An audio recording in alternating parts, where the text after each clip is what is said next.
Hey, it's Game Hider. Today we're going to go over a tier list of the absolute top heroes in Enigma of Sepia. There's quite a few heroes in this game and a shockingly large number of different rarities in this game. So this game has some extraordinarily rare heroes that you can acquire as it goes on.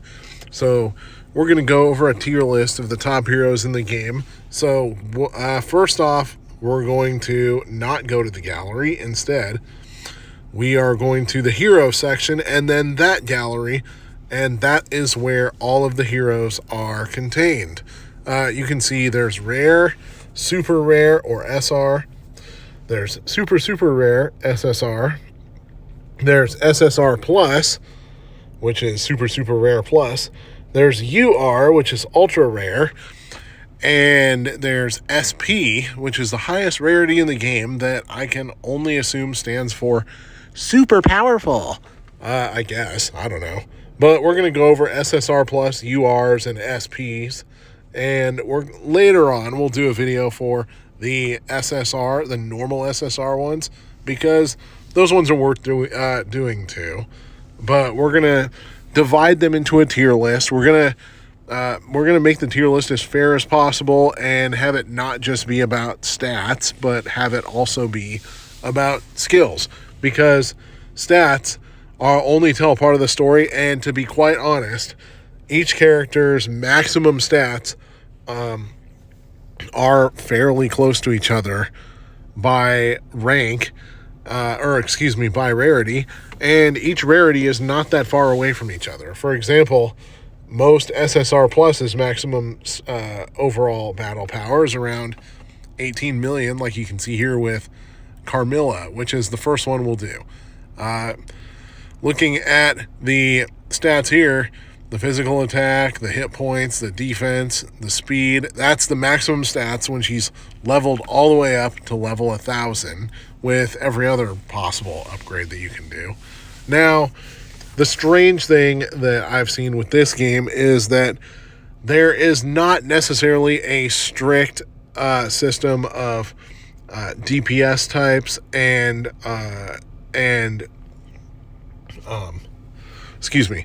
tanks. Characters don't tend to have a very different attack to defense ratio from each other. However, you do have characters with physical attack and characters with magic attack. Plus, you got some healers here and there. Carmilla is an AoE type, so often attacking multiples at a time. She's a counterattacker. And you can see each character's rage skill traits over here. 120% rage skill, etc. Temporal Spike, 120% rage skill strength. 120% rage skill strength. Okay, so it's not that different from each other. They just have different secondary statistics. We won't bother reading them all out for everybody. Hobbies, socializing, wine, and charm. Okay, well, let's look at the skills, because that's actually important for battle, not the rest of this business. Apocalypse attacks all enemy targets, dealing physical damage equal to 104% of attack. And of course, that increases as you level it up significantly.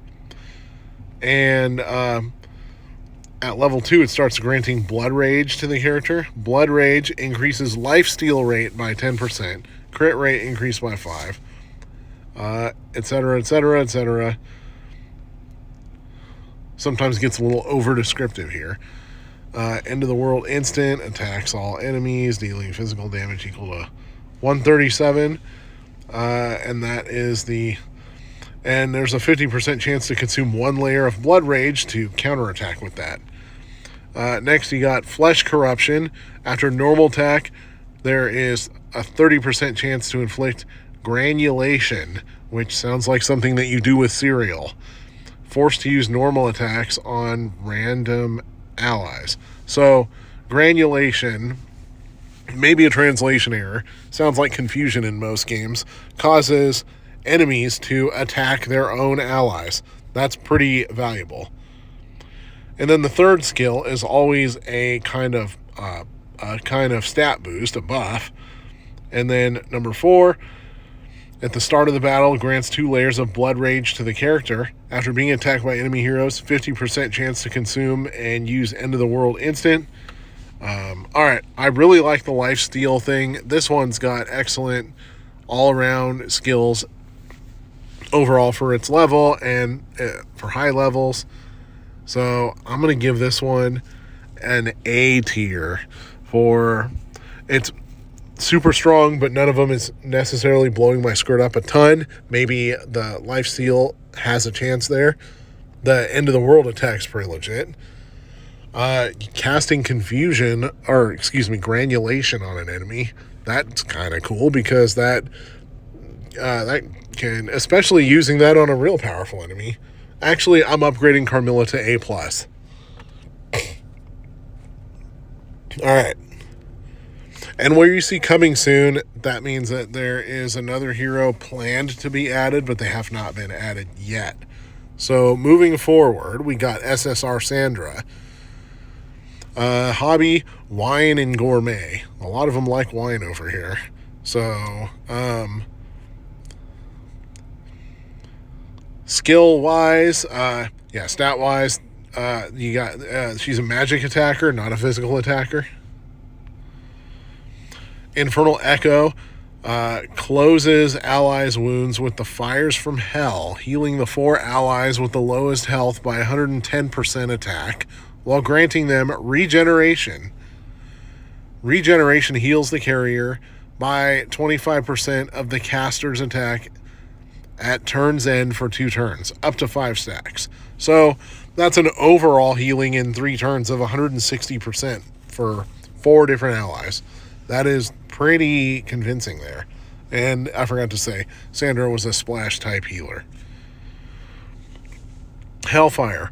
Normal attacks now splash Hellfire, healing 1 random ally by 30% of the damage dealt while restoring 10 rage for the caster. Okay, damn. Adding a healing element to regular attacks. Flame Dancer. 30% chance to apply Flame Dance on hit. And Flame Dance has a 5% healing effect for the caster for each stack carried by enemies up to 10 stacks. The effect cannot be removed. And as you upgrade, damage resistance down. So 30% chance to apply on hit, and that generally targets 1 enemy, I believe. So, yeah, pretty good. Pretty good healer there.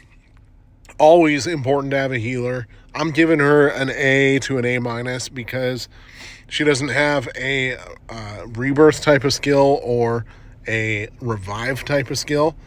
But the tiered revival skills, I like it. Alright. Next up, ultra rare of the Zenith Guild, Vespera. Hobbies are games and adventures. Okay, well, we are playing a game right now. Her stats are higher because she's an ultra rare. But once again, there isn't a specific lean toward DPS or tank type here. Physical attack, though, yes. Ultimate Flash deals physical damage totaling 400% of attack plus 70% of attack per layer of Transcendence to all enemies. The damage is distributed among all hit units. Damage dealt to a single target does not exceed 3 times Vespera's attack. Removes all layers of Transcendence after casting. Let's see. Transcendence. What the hell does Transcendence do? It doesn't have a freaking... Okay, so...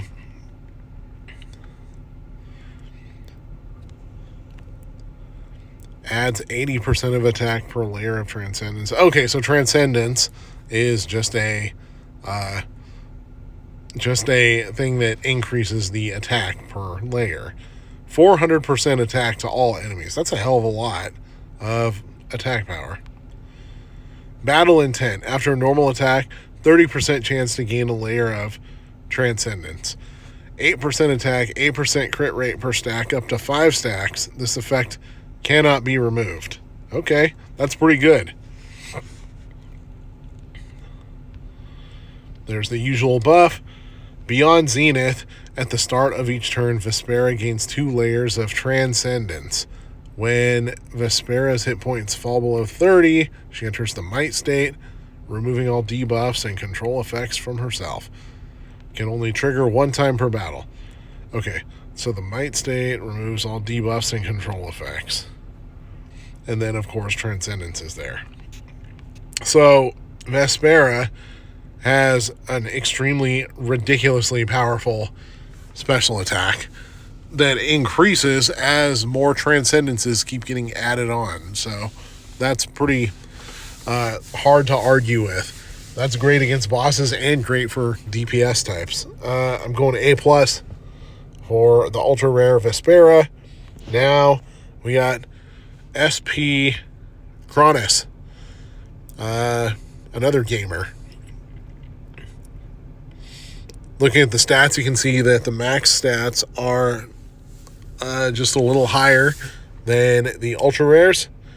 You got Stellar Time Stop, inflicts time stop on the enemy target with the highest attack and deals 418% attack damage to that target. That's a lot of damage. And it's good to target and neutralize the enemy with the highest attack. Platinum Punch before normal attack, 30% chance to increase damage dealt by 30%. And that percentage increases. That's decent, I guess. Not that impressive, though. Stellar Augment, that's the buff. Stellar Liberation, before the battle starts, grants Star Platinum to Cronus. This effect lasts for 1 turn and then enters a cooldown for 2 turns. While in the state, Cronus stats all increase by 20%. Damn, okay. 30, 40, 50, 60. And then Star Align. By the favor of divinities, the caster's rage skills have a 30% chance to apply the curse mark of time stop to 1 random enemy that does not carry it. Targets in this state have all rage cleared and cannot reshop rage for the duration of the effect. Each time they are attacked, they take an additional 25% as true damage, 50% chance to apply delay. Okay, damn. Once again, the skills aren't really impressing me, but off of the sheer strength of the stats alone and the time stop attack on the highest attack enemy, that's pretty valuable to have. I'm going A tier.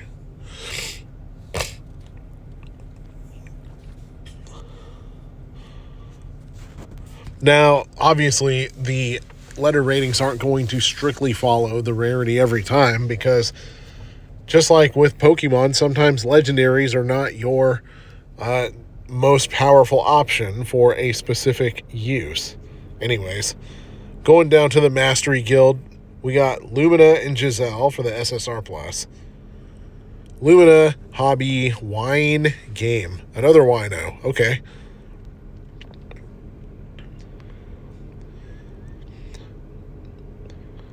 Magic attack over here unleashes lightning power, causing widespread continuous lightning attacks. Soars swiftly into the air to execute a powerful slash that rains down and rips through enemies. Deals 171 attack damage, magical, to the row with the most enemies, and inflicts Thunder, Escape, Lightning Storm on 1 target.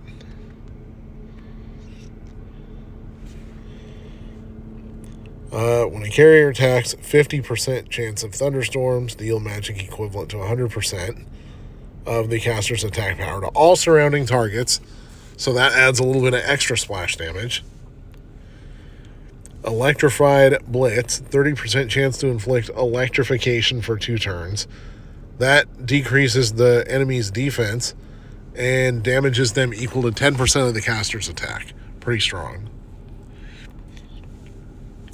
When inflicting damage, if the target is electrified, there's a 15% chance to inflict with paralysis. Alright, that's pretty strong, but not super impressive to me. I do like the attack of the back row and the middle row, because those ones tend to get neglected when you're fighting an enemy who has one specific overpowered character in the front row. B+. Giselle. Socializing, wine, and charm. Is everybody just an alcoholic in this game? Like, apparently, that's one character that hasn't had wine as one of their interests. Like, is this game set in, like, Napa Valley or Sonoma? Judgment's Descent. Powerful attack, dealing 98% physical damage to all enemy members. If in the Hero King state, trigger 100% combo and release Open Star that deals 50% damage.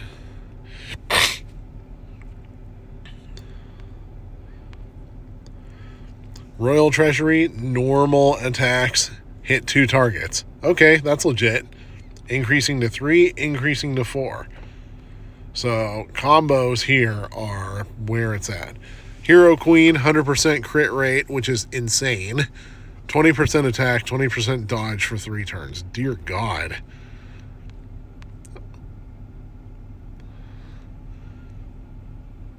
Doesn't say how to make Hero Queen happen, though.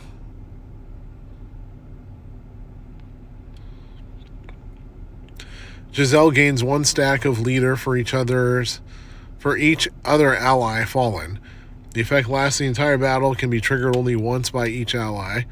Upon reaching 6, Giselle spends all of them to remove all control effects on her, and either gains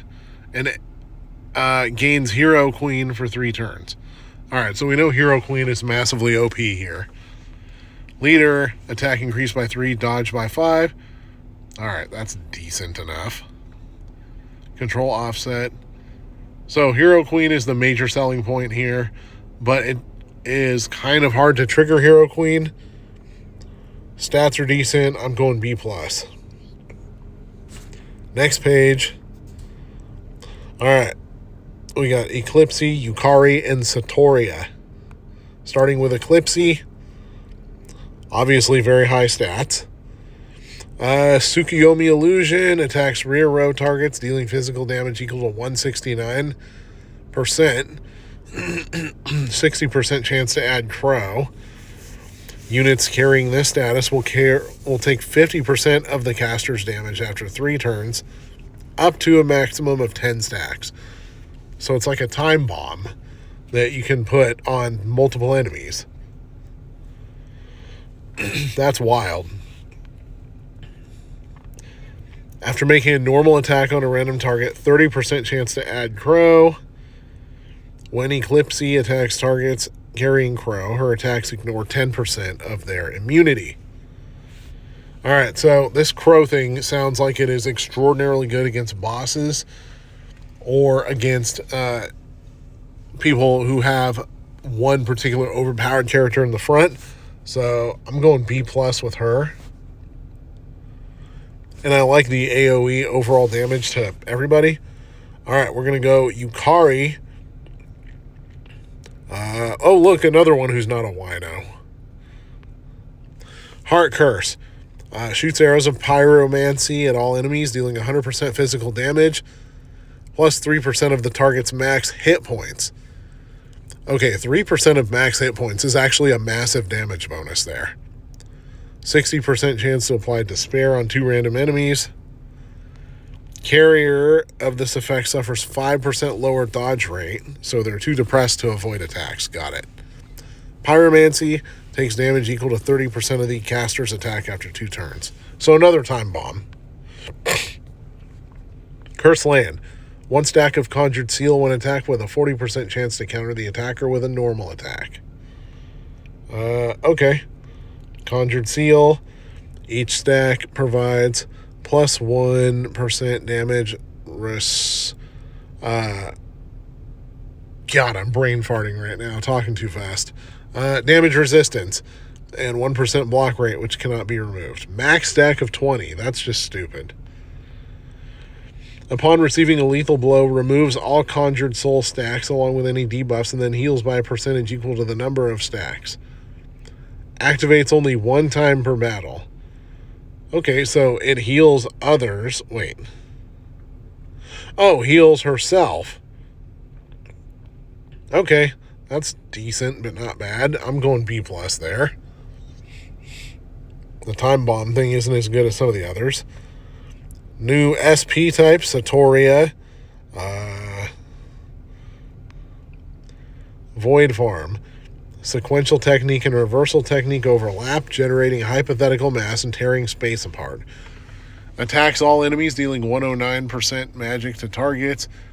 50% chance to apply Azure. Man, we're really reaching for some of these stat effects here. 5% lower speed, deals true damage to the carrier equal to 5% max hit points. That's actually quite a bit of damage. Then removes a stack of Azure and a stack of Hermie. Reversal Alchemist, carrier heals by 3% max hit point when receiving an attack, and the healing effect does not stack, etc. Alright, next. Normal attack damages 3 random targets, additional 30% chance to apply 1 layer of Azure. Alright. At the start of the battle, applies 1 layer of Hermie to all enemies. And Hermie decreases damage resistance by 5% and deals true damage to the carrier equal to 5% max hit point. Alright. When unleashing the Fury technique, for every additional unit carrying the anti-technique, 1 zone attack power goes up 3%. Alright, just for all these splash attacks that deal a percentage of hit points, I'm going to have to give this one pretty high marks. I'm going to go A. Not A plus or minus, just A. But the percentage of enemy hit points is actually a way larger amount than it sounds. Plus, her stats are already nutty powerful to begin with. Moving on to swords. Here we got Celestia, Morgana, and Aranor. So Celestia sounds like a My Little Pony character. Floristry and game. So apparently I've run out of alcoholics to rank. The rest of them are normal, apparently. Looks like a water type. Burst Cut performs a flurry of cuts, dealing physical damage twice. First one is equal to 202 and targets the front row, while the second one is 50% less and targets the middle row. That's pretty high damage. Blade Aura gains 2 stacks, loses 1 after each attack. Plus 3 crit, plus 5 crit damage, up to 15 stacks. Okay. Blitz Storm. 6% attack and damage to all Sword Guild allies when the hero's on the field. 2% of extra attack for each additional Sword Guild heroes deployed. Alright, so this one can be massively overpowered if you just fill your team with Sword Guild people. Has good potential. B plus to A minus. Now for Morgana. She's a buff and an assist type. Obviously high stats. Deals physical damage equal to 103%. Physical damage equal to 103% to all enemies. Grants projection state to all allies. If in Glorious Shadow, grants enhanced projection. 2 layers of magical circuit. Increase damage and speed by 5% for projection. Enhanced projection, it's 10%. And then there's more effects too, but I don't feel like reading them. Circuit control. After normal attack, 1 layer on magical circuit to the character. Increases attack by 2%. Who cares? Circuit Transcendence. At the start of the battle, grants 1 layer of magical circuit to the character. If it accumulates to 10, Morgana transforms into the Glorious Shadow state for 5 turns, and all layers of magical circuit are cleared. Only triggers once per battle. Red A. None of that is that impressive to me. I'm going B. The stats are fine, but the skills are not impressive.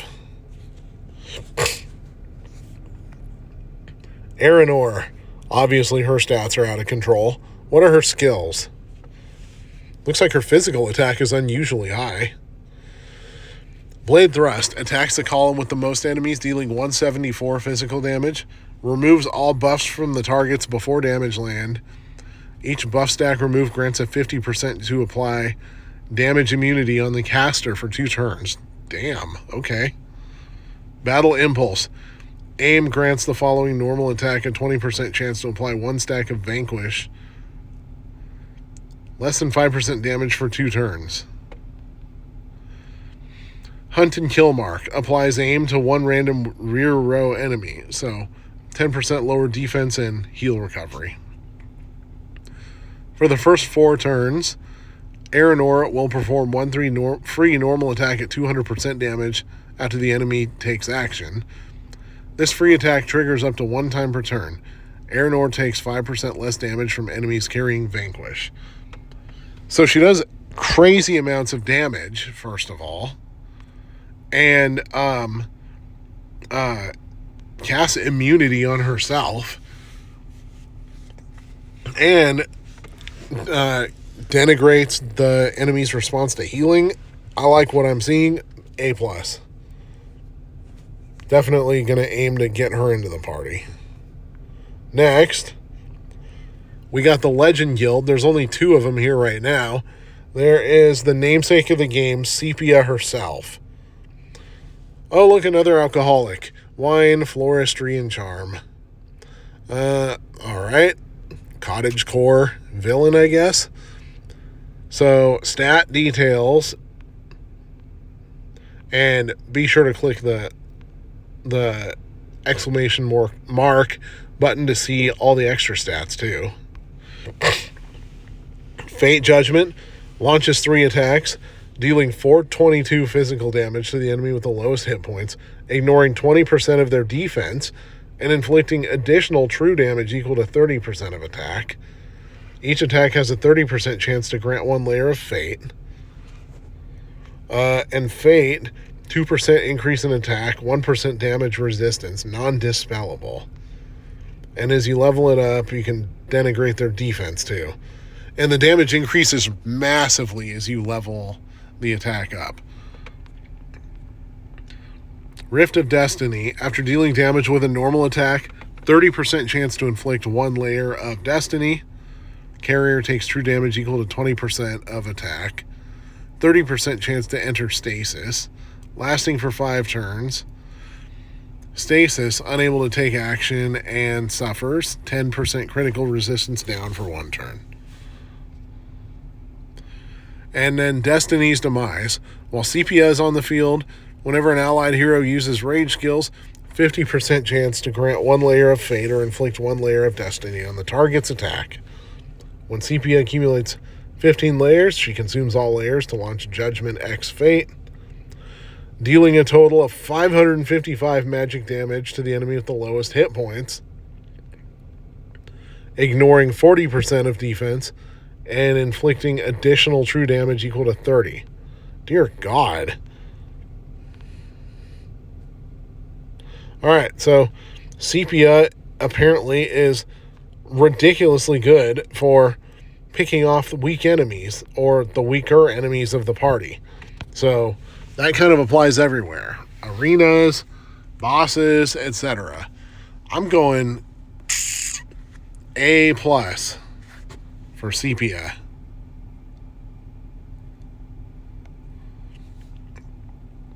And now we got Sanguina. True damage, Slay. Slay Queen. Hobby, Wine, Charm, and Gourmet. Alright, we got another alcoholic. Let's go.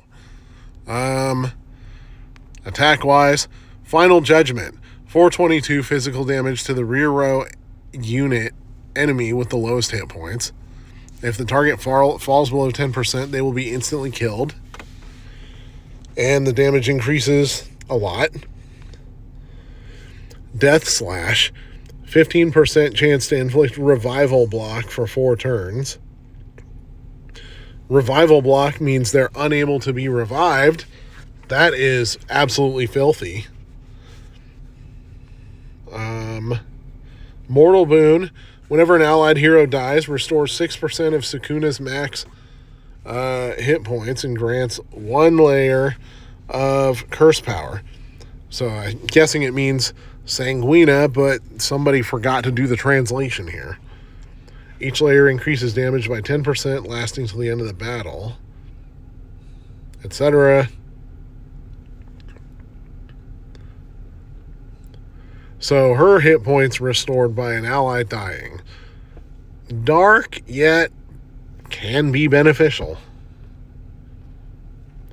Endless Loop. If any rear row enemy has a higher hit point percentage than the caster, when rage skills are cast, the caster has a 50% chance to swap hit points percentage with the rear row enemy that has the highest hit point percentage before unleashing the attack.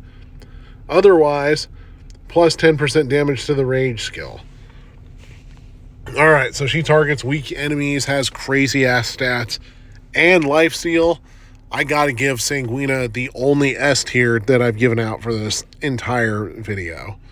So, use these tiers wisely when you're trying to figure out who to add to your party, especially if you are a pay-to-play player with all of these massively rare heroes.